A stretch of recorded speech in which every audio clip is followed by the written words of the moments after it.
They had me audition. I was asked to do it by Tom Savini.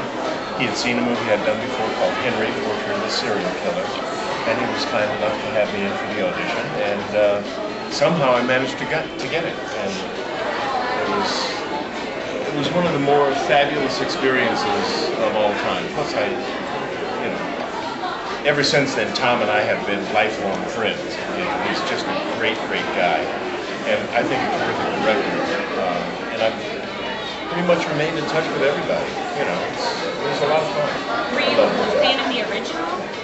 Very much so. Very much so. I thought when I saw the original, it was at the Waverly Theater on a midnight show in New York, and it was just like, a friend of mine said, "Man, you've got to see this movie. It's just unbelievable. It's called Night of the Living Dead. It's only at midnight." And I said, "Oh, okay, cool." And then it was like,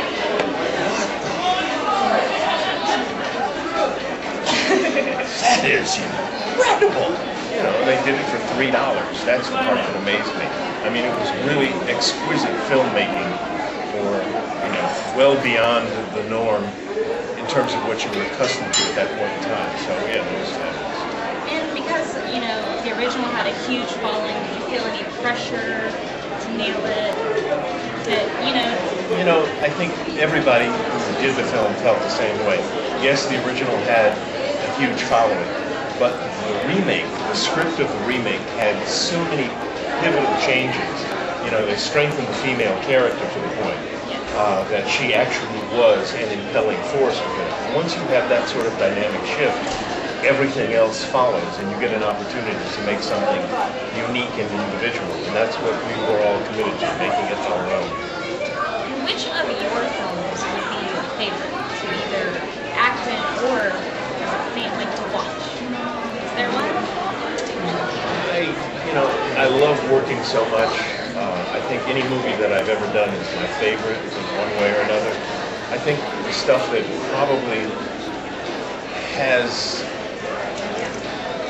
the biggest aesthetically pleasing impact is probably Henry in that dark vein. I've had, the response to it, the film itself was such a unique event at the time. I have to place that in the upper echelon. But then, same way with Night of the Living Dead. All of Rob Zombie's films, all of those are unique.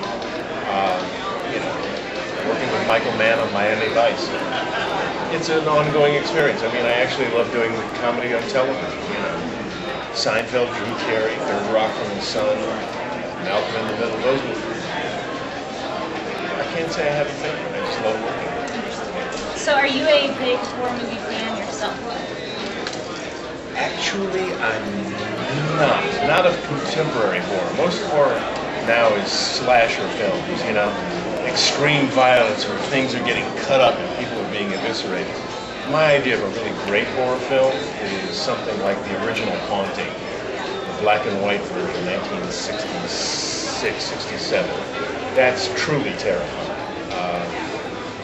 I like the original Bride of Frankenstein. That's brilliant. That's hysterical. It's exquisitely well written and shot. Contemporary stuff doesn't move me as much. I think Silence of the Lambs is a horror film that I think is absolutely brilliant and exquisitely well written. The Exorcist. Those things that bring up a sense of terror and uncertainty. Jaws is a horror film. But just watching somebody get eviscerated is kind of tedious. I don't need to support that sort of that's my take. Yeah, I agree. And then my last question is not movie related.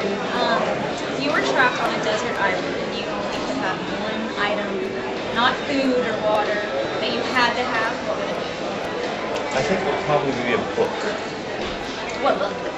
That's a very good question. I'm not sure. Something long. It would have to be something very long. Something that I'd be willing to read over and over again. Do you have a favorite book? I have hundreds of favorite books. There's so many of them, and each one is different because each writer is different, and the impact of each is different. It's hard for me to bring up a specific one right now, especially for a desert island. You know, do I have a chance to pack, or is the ship going down right now? You know, then you're just going to end up, I think maybe a dictionary. You know, just an unabridged dictionary. Just go, by the time you go insane, you will have had a magnificent vocabulary. You know, good work. Thank you. That is